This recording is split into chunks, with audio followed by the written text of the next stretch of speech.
రాడు వనమాలి తగవుమాలి అనుసు అని ఆవిడ పాపం బాధపడుతుంటేనే అగ్నిజ్యోతునుడు వచ్చాడు. అమ్మా స్వస్తి స్త్రీ అని మొదలుపెట్టాడు. ఇక్కడ ఎస్ శివో నామ రూపాభ్యాం యాదేవి సర్వమంగళ తయో సంస్మరణాత్మం సాం సర్వతో జయమంగళం. అమ్మవారిని నమ్ముకున్నావమ్మా, నీకు వీరే ఎందుకు జరుగుతుంది? మెచ్చభవద్గుణోన్నతికి అమేయ ధనావళులిచ్చ నాకు తా వచ్చే సుదర్శనాయుధుడు వాడే సురాసురులెల్ల అడ్డమై వచ్చిననైన రాక్షస వివాహమునన్గొనిపోవు నిన్ను నీ సచ్చరితంబు భాగ్యమును సర్వము నేడు ఫలించి కన్యకా.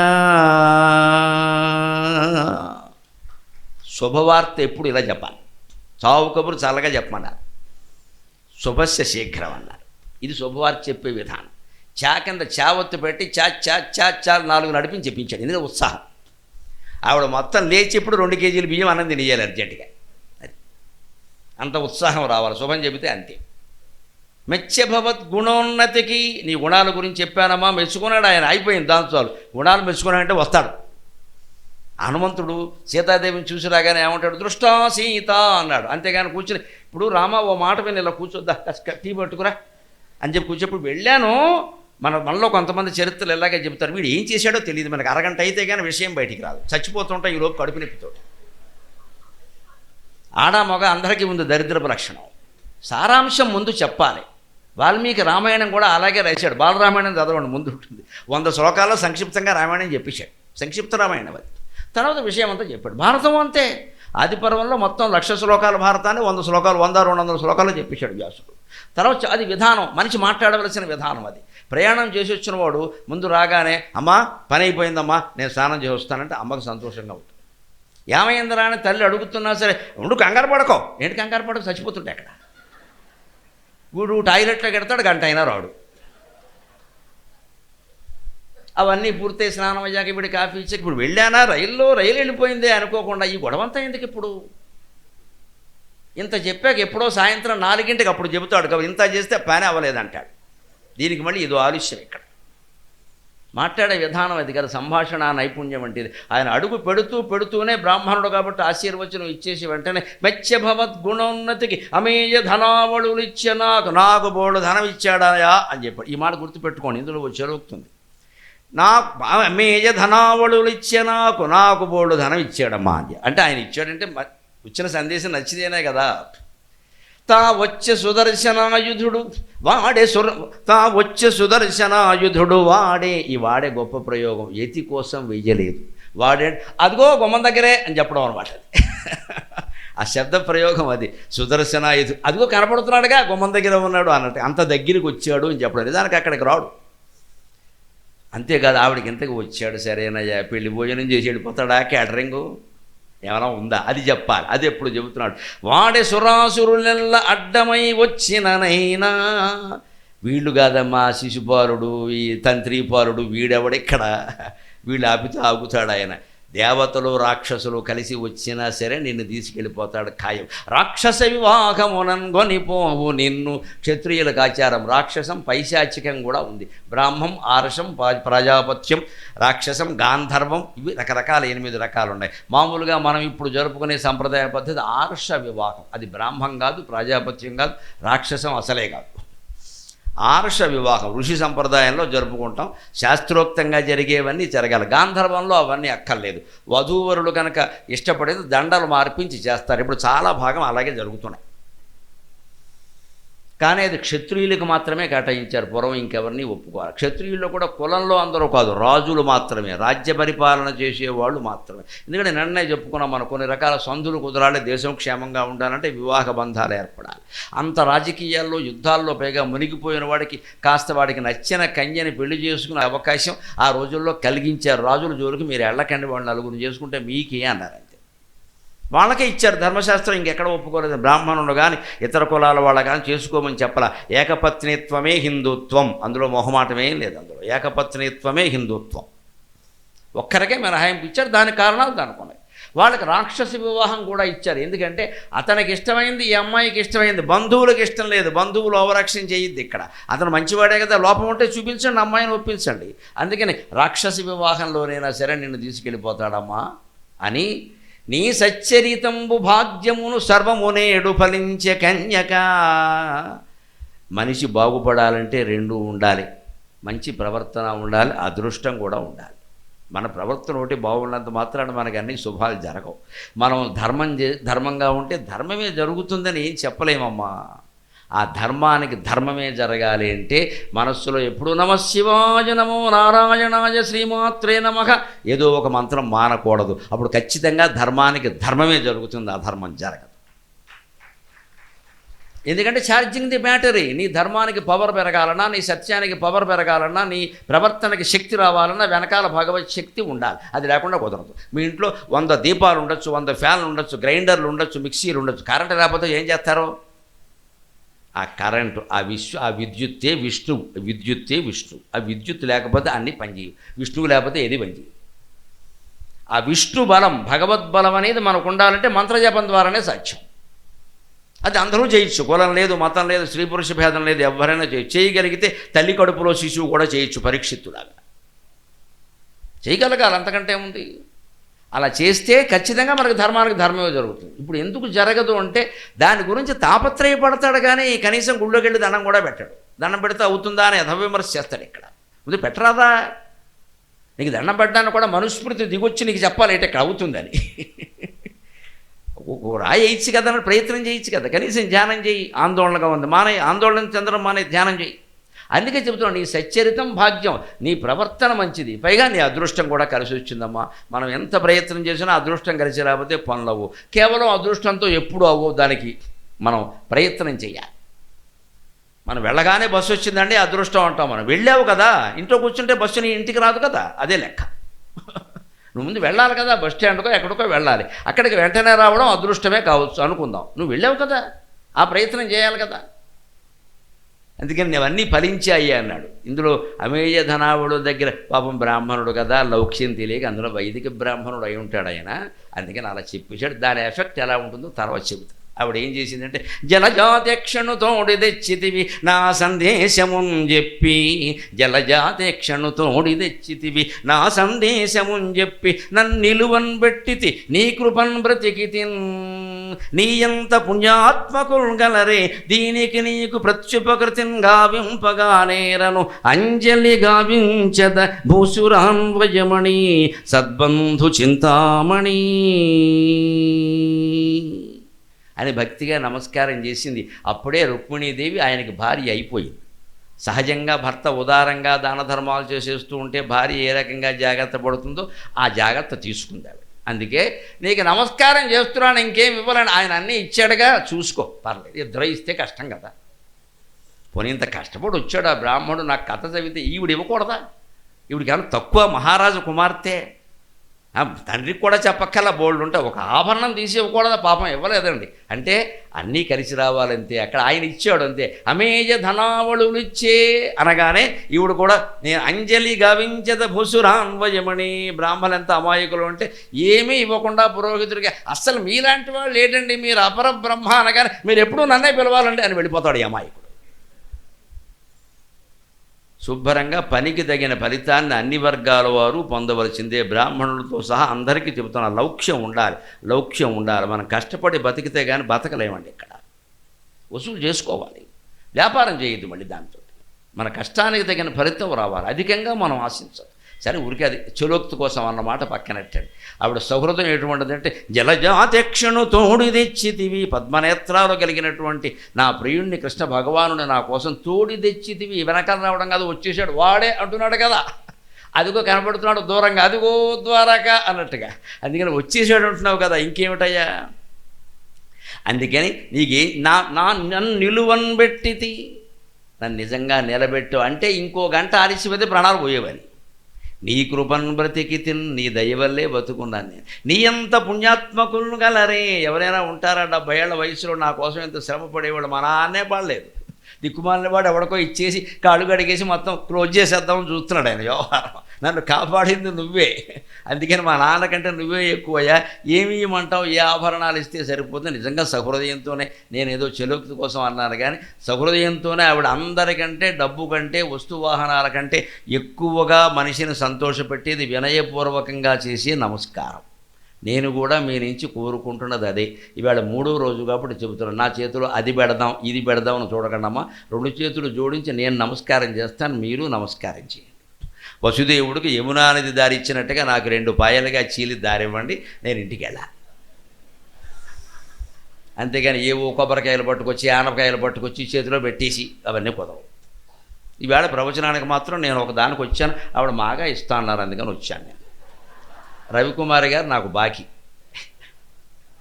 మా ఆవిడ చెప్పింది ఇంటి దగ్గర మాగా ఇస్తారు పట్టుకురండి. నేను మళ్ళీ అనుకున్నాను మనసులో మాగాయ.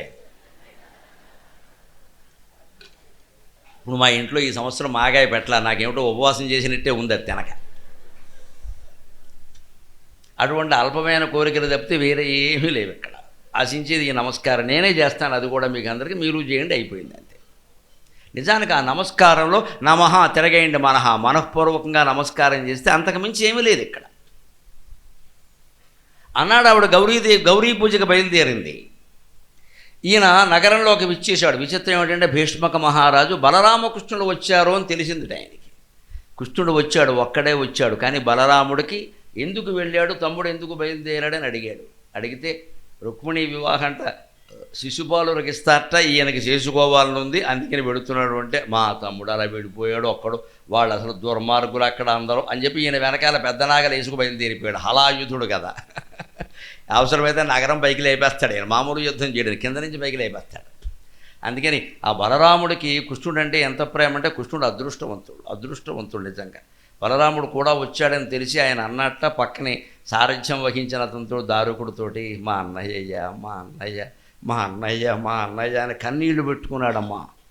బలరాముడు తాను ఒక్కడే వచ్చాడు ముందు, తర్వాత బలరాముడు వచ్చాడంటే మా అన్నయ్య అని ఊరుకున్నాడు, ఇంకేం చెప్పలా. జన్మాంతర స్పృహ వచ్చింది ఆయనకి. ఏమిటి నా అదృష్టమో వాడి అదృష్టమో తెలియదు, రామావతారంలో తమ్ముడై నన్ను సేవించాడు, ఇప్పుడు అన్నగారయ్య కూడా వాడే సేవిస్తున్నాడు, నేనేం సేవించట్లేదు ఇక్కడ. ఒక్కొక్కడు అదృష్టం అదేంటి. ఆ తమ్ముడి మీద అన్నగారికి ఉండే ప్రేమ ఈ తమ్ముడు ఏమీ చేయక్కల, వీడి సంసారాన్ని కూడా వాడే పోషిస్తాడు. అటువంటి అన్నగారు దొరకాలి. అందుకని ఆయన కొద్దిసారి లక్ష్మణుడు గుర్తొచ్చాడు. అప్పుడు చేశారంటే పోనీ తమ్ముడు, ఇప్పుడు అన్నగారు కదా నా చేయించుకోవాలి కదా. ఎందుకంటే ఆయన ఆదిశేషుడు అవతారం, ఆయనకి చెయ్యడమే అలవాటు, చేయించుకోవడం తెలియదు. అది జన్మాంతర స్పృహ. అన్నగారు తమ్ముడు ఇవన్నీ మామూలు బంధాలు అని అప్పుడు లక్ష్మణుడైనా చేశాడు, ఇప్పుడు చేశాడు. అందుకని బలరాముడు వచ్చాడు అని తెలియగానే మా అన్నయ్య ఎంత ప్రేమో నేనంటే అని అవన్నీ గుర్తొచ్చాయి. కానీ దారుకుడికి ఆ విషయాలు చెప్పాలా, అవన్నీ ఇక్కడ చెబితే మొత్తం ఈ జన్మంతా చెప్పమంటాడు ఆయన, మొత్తం స్టోరీ అవన్నీ ఆయన గుర్తొచ్చి నవ్వుకుంటూ ఉంటాడు అంతే అక్కడ. అలాగ బలరాముడు కూడా వచ్చాడు. అందుకని వీళ్ళిద్దరికీ ప్రత్యేకంగా పెళ్లికి వచ్చారనుకుని తగిన సత్కారాలు చేసి భీష్మక మహారాజు స్టార్ హోటల్లో రూమ్ బుక్ చేశాడు. పార్క్ హయ్యత్లో ఓ పెద్ద రూమ్ బుక్ చేశాడు ఇక్కడ. పెళ్ళికి వచ్చారనుకుని, అంతేగాని వేరే విషయం ఏదో ఉందని తెలియదు, అంత రహస్యంగా ఉంచారు. సాహసాలు ఎప్పుడూ అలాగే ఉంటాయి. ముందే చెబితే మొత్తం సైంధవవధలాగా తయారవుతుంది వ్యవహారం. అర్జునుడు సైంధవుడు చంపుతానని చెప్పాడు, కృష్ణుడు వెంటనే అనండి తలకాయ 10 మందిలో దాన్ని మీడియా ముందు చెప్పమని ఎవడు చెప్పాడయ్యా. ఆ మాట ఏదో లోపల ద్రౌపదితోనో నాతోనో ధర్మరాజుతోనో చెబితే పొద్దున్నే సైంధవుడిని అల్పాహారానికి పిలిచి 2 ఇడ్లీ పెట్టి లేపేసేవాళ్ళం కదా, ఓ పని అయిపోయేది. నువ్వు ఊరికే డబ్బా కొట్టావు ఇక్కడ. మర్నాడు ఏమైంది, ఆ 14వ రోజు యుద్ధం అంత భయంకరమైన యుద్ధం లేదండి. ఒక 14వ రోజు యుద్ధాన్ని వ్యాసుడు 30,000 శ్లోకాల్లో వర్ణించాడు. 30,000 శ్లోకాలు ఒక్క 14వ రోజుకి. అంత కష్టమైపోయింది, ఎందుకంటే ఈ డబ్బా కొట్టుకోవడం వల్ల. అందుకే గాంభీర్యం మనిషికి చాలా ముఖ్యం. అర్జునుడికి ఆ సమయంలో ఆ గాంభీర్యం లేకపోయింది. కొడుకును కోల్పోయానన్న దుఃఖంలో కారణమైన వాళ్ళు మొత్తం లేపేస్తా, మొత్తాన్ని ఒక నిజాలు ఏం చెప్పారు, మొత్తం లేపడం సాధ్యమే. సైంధవుణ్ణి అనగానే ఆ దుర్యోధనుడు సైంధవుడి ముందు 3 లక్షల మందిని పెట్టాడు. వీళ్ళందరినీ ఓసకోత కోసుకుంటూ వెళ్ళేసరికి సాయంత్రం 5:30 అయిపోయింది. అది భారతం జరిగిన లెక్కల ప్రకారం మార్గశిర మాసంలో జయంతి వస్తుంది కదా, గీతా జయంతి. మార్గశిర మాసం ప్రకారం చలికాలం, అది 5:30కే సూర్యాస్తమయం అవుతుంది. ఈయన 5:30 6:30 అనలేదు, పోనీ టైం చూద్దామంటే ఆ సూర్యాస్తమయం అన్నాడు. అప్పుడు అదే లెక్క. కొంపలు అంటుకుపోయి చక్రం అడ్డకపోతే ఏం చేయదు అందరికి. మన నరుడికి నారాయణుడికి తేడా అదే. నరుడిది నాలిక, నారాయణుడిది ప్రణాళిక, అంతే తేడా. మనది నాలిక, ఆయనది ప్రణాళిక. అంచేత మన నాలికతో మనం ఏమి అడిగినా ఆయనకు అప్పగించాలి. బాబు నువ్వు ఏదైనా చూడు, దీనికి నా బుద్ధి సరిగ్గా పని చేయదు, కంగారులో అసలు అప్పగించకపోతే అలాగే జరుగుతుంది.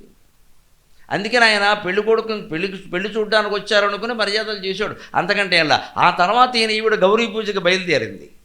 ఆవిడ వెనకాల కొంతమంది జనం వెళ్ళారు. బలరామకృష్ణుడు వచ్చారు అని వాళ్ళని చూడడానికి కొంతమంది వచ్చారు. ఎందుకంటే అప్పటికే కృష్ణుడు విస్తృత కీర్తి, చాలా కీర్తి సంపాదించుకుని ఉన్నాడు. పోతన దగ్గర నుంచి అందరినీ లేపేసిన వాడే కదా. మొత్తం గోవర్ధనోద్ధరణం అవన్నీ చిన్నతనంలోనే జరిగాయి. కంసుడిని కూడా చంపేశాడు అప్పటికే.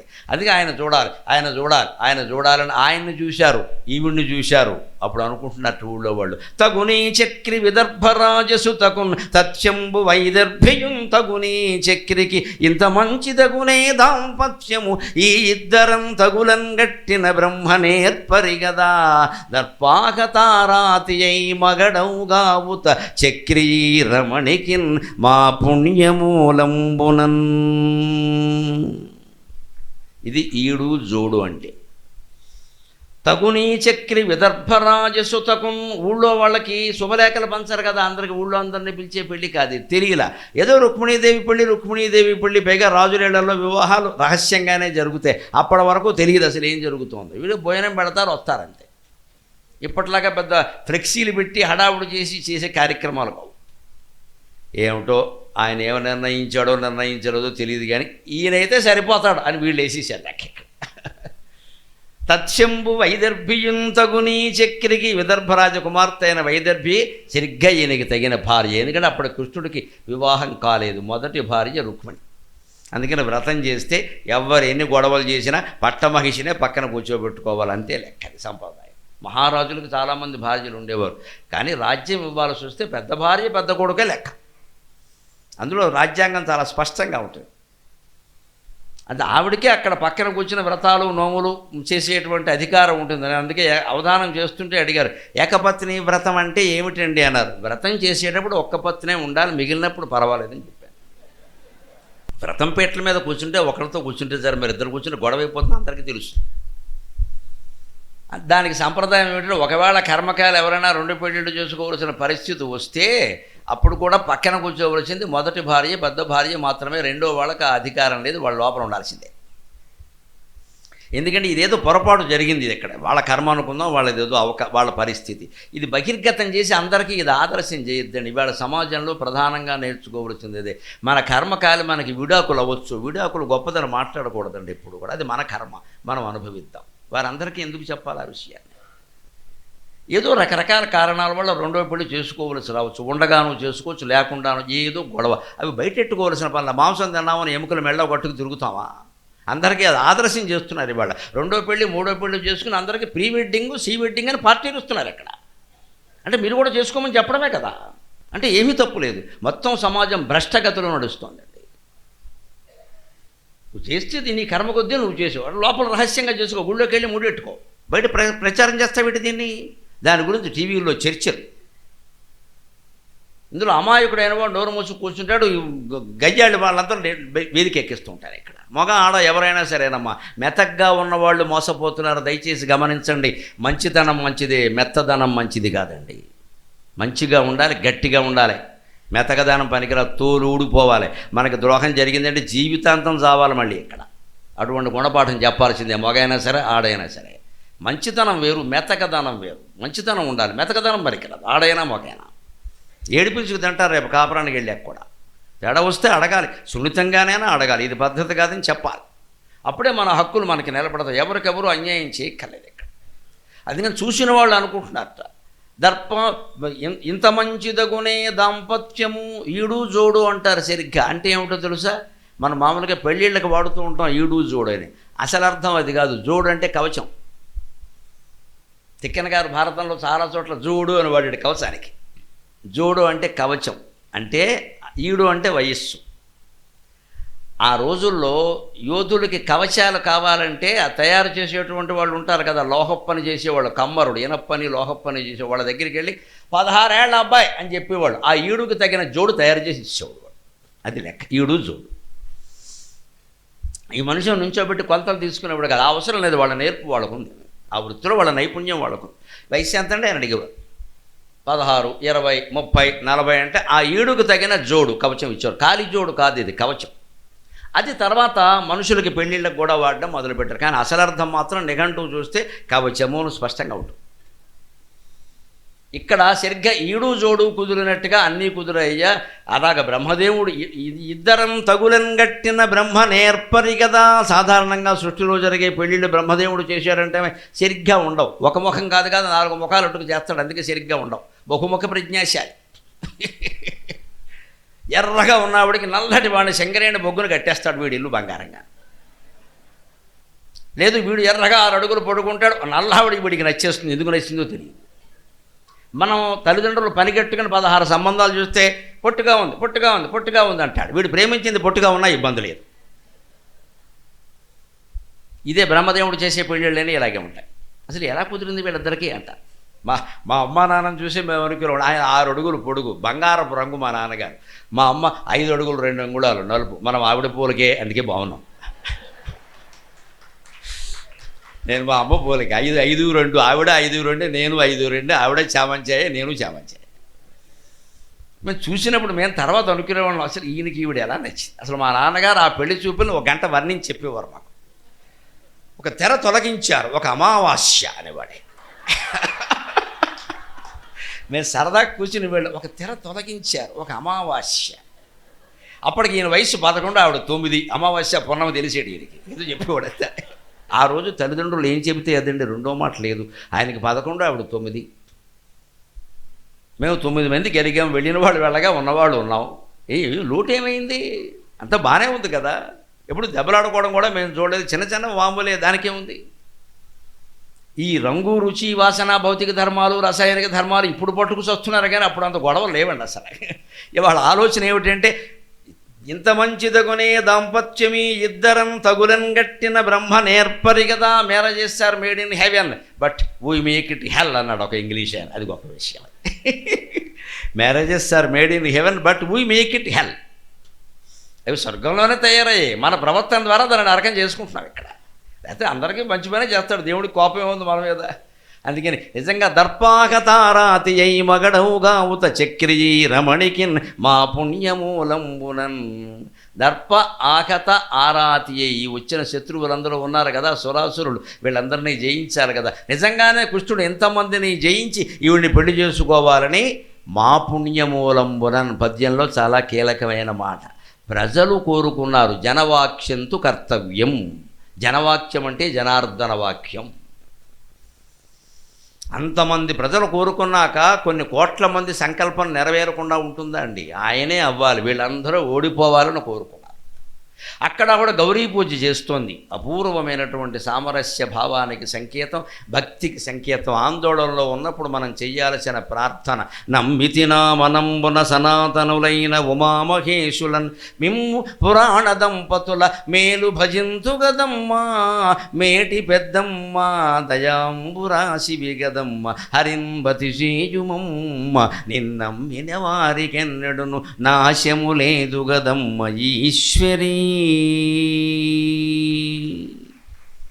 ప్రతిరోజు పొద్దున్న పూజామందిరంలో చదువుకోవలసిన పద్యం ఇది. సందర్భ సహిత వ్యాఖ్యేం రాయక్కర్లేదు, ఉట్టినా చదువుకోవచ్చు.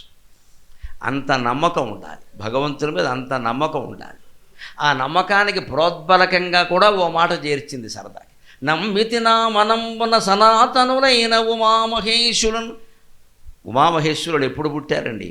వాక్కు అర్థం ఎప్పుడు పుట్టాయో అప్పుడు పుట్టారు వాళ్ళు.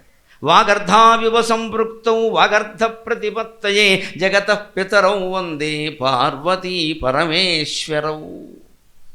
వాక్కుగా అమ్మవారు పుట్టింది, దానికి అర్థంగా పరమేశ్వరుడు పుట్టాడు. ఒక అర్థం ఏర్పడింది, ఒక భావం, దానికి వాక్ రూపంలో ఆవిడ పుట్టింది. వాక్కు ముందు పుడుతుందా అర్థం ముందు పుడుతుందా ఎవరు చెప్పలేరు ఆ విషయం. కాస్త లోతుగా ఆలోచిస్తే భావన ముందు పుట్టాకే దానికి పేరు పెడతారు, భావం లేకుండా పేరు పెట్టారు కదా. అందుకని అర్థం ముందు పుడుతుందంటే పరమేశ్వరుడు ఎప్పుడూ ఉండేవాడు. వాగ్రూపమైనటువంటి పార్వతీ శక్తి, లక్ష్మీ శక్తి, సరస్వతీ శక్తి ఉన్నాయి. ఇవి ఆయన పుట్టాక ఆయనలోంచి భాగంగా వస్తాయి. నారాయణునిలో భాగంగా లక్ష్మి, బ్రహ్మలో భాగంగా సరస్వతి, శివుడిలో భాగంగా పార్వతి. ఎందుకంటే వాళ్ళకి సహాయక శక్తులు. సృష్టి చేసేవాడికి జ్ఞానం ఉండాలి, విద్య ఉండాలి. అందుకని విద్య ఆయన్ని భార్య అన్నారు. మొత్తం కుటుంబాలను పోషించేవాడికి డబ్బులు ఉండాలి, అందుకని లక్ష్మి ఆయనకి బాధ్యత. ఓ కుటుంబాన్ని పోషించడానికి 36 లక్షల ప్యాకేజీ ఉంటే కానీ సరిపోవట్లేదు. ఇక్కడ లోకాల కుటుంబాలు పోషించాలంటే విష్ణుమూర్తికి ఎంత డబ్బు ఉండాలి? అందుకే కుబేరుడు అప్పు ఎప్పటికే తీర్చలేదు, నేను అప్పుల్లో ఉన్నానని చెప్పాడే. అదే భగవత్ కటాక్షంలో తేడా. భగవంతుడు ఎప్పుడు పేదల పార్టీ అండి. కుచేలుడికి డబ్బులు ఇచ్చాడు, కుబేరుడికి డబ్బులే కొట్టాడు. అది ప్రత్యక్ష నిదర్శనం. కుచేలుడికి అమిత సంపదలన్నీ ఇచ్చాడు, కుబేరుడు అప్పు ఇప్పటికే తీర్చలేదు, వడ్డీ ఇస్తున్నాడు బో అని చెప్పాడు. అసలు ఎవడు ఎగ్గొట్టేసే రకం. అంచేది మనకు కూడా దానం ఉంటే పేదలకు చేయండి, డబ్బున్న వాళ్ళకి బంధువులకి మిత్రులకి కాదు, ఎంతసేపు పేదలకు చేయండి, పేదలకు చేయండి. మనం వస్తూ ఉంటే ఎంతోమంది డేరాల్లో ఉంటారు. అక్కడ ఆ డేరాలే వాళ్ళకి అంతఃపురాలు, మహారాజ మందిరాలు అన్నీ అక్కడ. ఎలా బతుకుతారమ్మో అందులో ఈ వానాకాలంలో. ముత్తైదువులకు నమస్కారం పెట్టి కోరుతున్న శ్రావణ మాసం వస్తోంది, నోము చేస్తే ఓ కారు నిండా ఆటో నిండా చీరలు వేసుకుని వెళ్ళి పేదవాళ్ళకి ఇవ్వండమ్మా, పేదవాళ్ళకి ఇవ్వండి. హిందూ మతం నిలబడుతుంది, హిందూ మతం నిలబడుతుంది. నా తాపత్రయం అది. మతం మార్పిడి ఆగిపోతుంది వెంటనే. మీ వంటి పెద్దవాళ్ళు, జమీందారీ స్త్రీలు వాళ్ళ ఇంటికి వెళ్ళి కాస్త రొచ్చులోనే కొంచెం అడుగు పెట్టి చెప్పుల కాళ్ళేగా దాన్ని బొట్టెట్టి ఒక బొట్టెట్టు నువ్వు గౌరీదేవే ఈ చివరుండనే అంటే ఈ దేశంలో మతం ఎవరు మారరమ్మా, చాలా గౌరవంగా చూస్తారు. మీ ఇంట్లో శుభాలు జరగాలని వారు కోరుకుంటారు. దొంగతనాలు జరగవు, దోపిడీలు జరగవు, పొరపాటు ఆలోచన రాదు. వారు బాగుంటే కదా మనకి 4 వచ్చేది, వారికి పిల్లలు ఎక్కువ ఉండాలి, శుభకార్యాలు జరగాలని కోరుకుంటారు. పేద ధనిక వర్గాల మధ్య సామరస్యం సాధించడమే నోములు వ్రతాల యొక్క లక్ష్యం. మన పిచ్చి కోరికలు తీరడం కాదు. ఇక్కడ ఇంట్లోంచి సంపదలు తరిగిపోవాలి. నోములు వ్రతాలు ఎందుకు పెట్టారు హిందూ ధర్మంలో అంటే సెల్ఫ్ ఇంపోజ్డ్ ఇన్కమ్ ట్యాక్స్. నీకు నువ్వే వేసుకునే ఆదాయ పన్నది. గవర్నమెంట్ వేస్తే ఎగ్గొట్టేస్తాం. తిరుపతి మొక్క ఎగ్గొడతామా తోలు ఊడిపోతుంది. ఇది అంతే. వ్రతం అనుకున్నావు కూడా ఖచ్చితంగా దానం వెయ్యాలంటే ఇవ్వాలి. మీ ఆడపడుచుగా నువ్వు 6,000 రూపాయలు 60,000 రూపాయలు చీర పెట్టేసరికి మూత ముద్దాపర పెడుతుంది ఆవిడకి. ఆవిడ ఆడపడుచు అంతే, లేదా మరదలు. నచ్చదో ఆ సంబంధమే అంతా. మా తమ్ముడు మంచివాడే, యథవసాగతీతలు ఇక్కడెక్కడ. ప్రతి స్త్రీకి వాళ్ళ తమ్ముడు మంచివాడే, ఆవిడకు కూడా వాళ్ళ తమ్ముడు మంచివాడే. మరి ఇంతకీ నేను నాది తప్పితే ఏం లేదు ఇక్కడ. ఈ అజ్ఞానం వదిలిపెట్టాం మనం ఇక్కడ.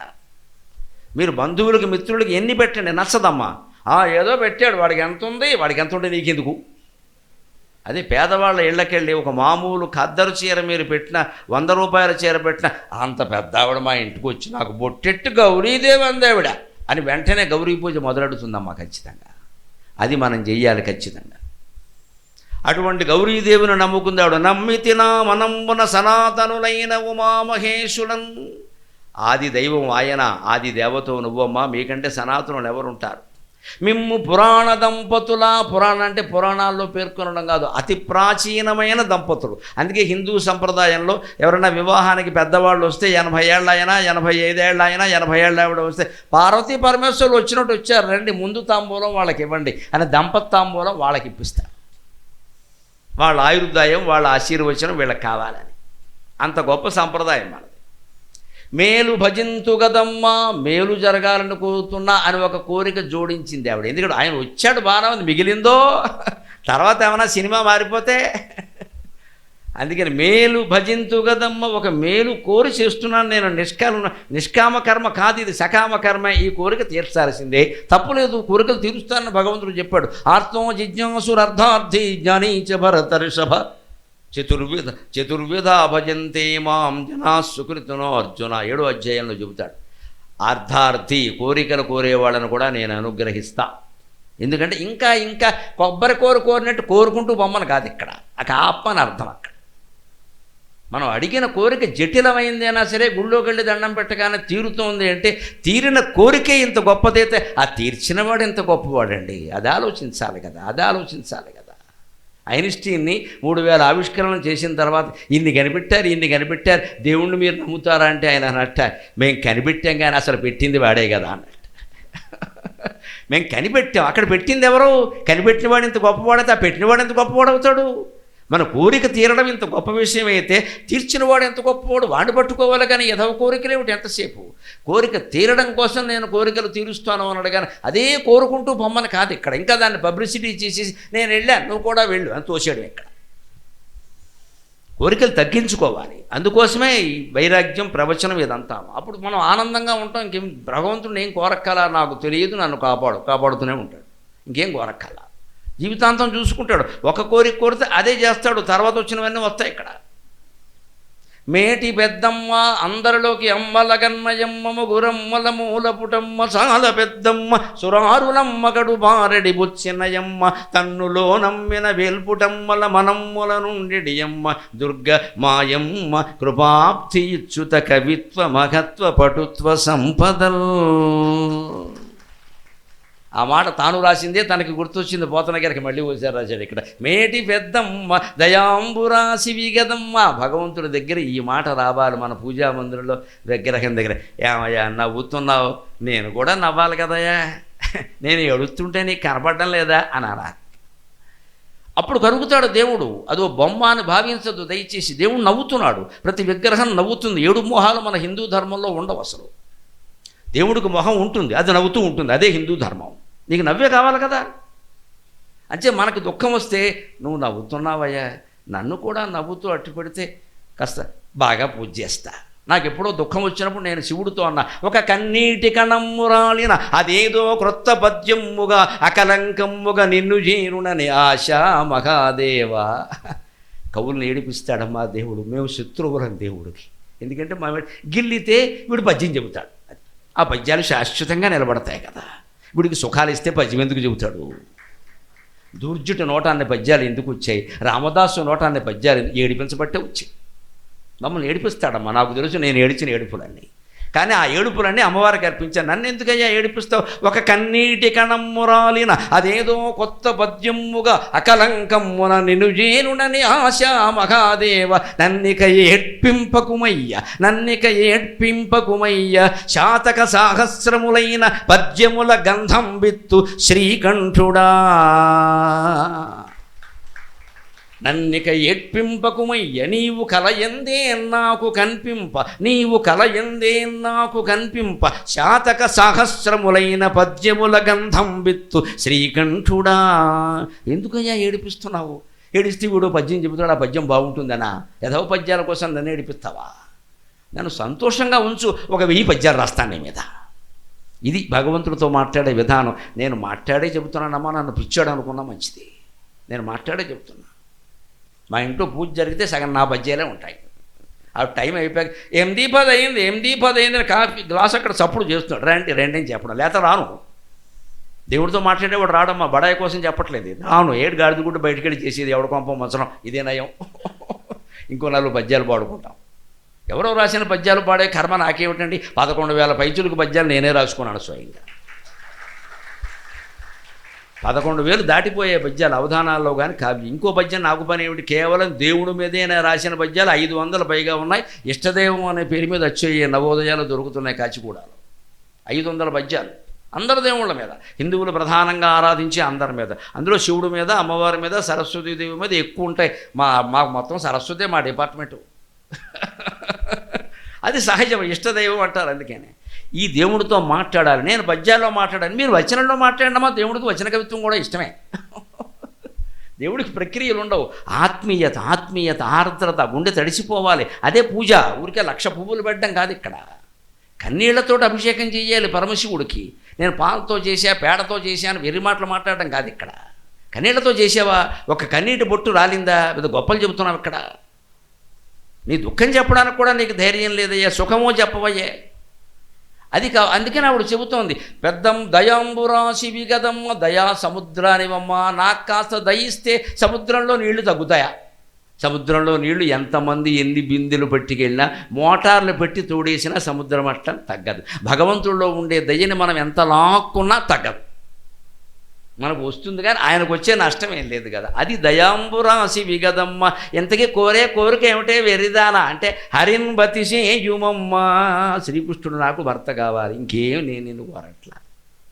నిన్నమ్మిన వారికెన్నడును నాశము లేదు గదమ్మ ఈశ్వరి. ఇది కొంచెం బ్లాక్మెయిల్ అంటారు దీన్ని.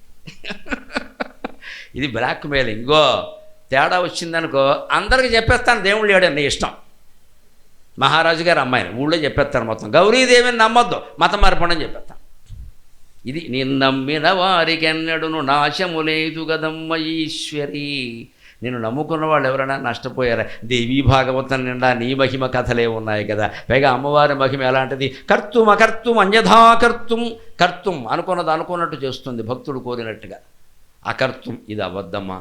నా కుటుంబం కూలిపోతుందా, మా పిల్లాడు ఇలా అనుకుంటున్నాడు, వాడికి తెలియదు, చిన్నాడు చెప్తే వినట్లేదు, నా కుటుంబం కూలిపోతున్నాడు ఆపేస్తుంది, అనుమానం లేదు.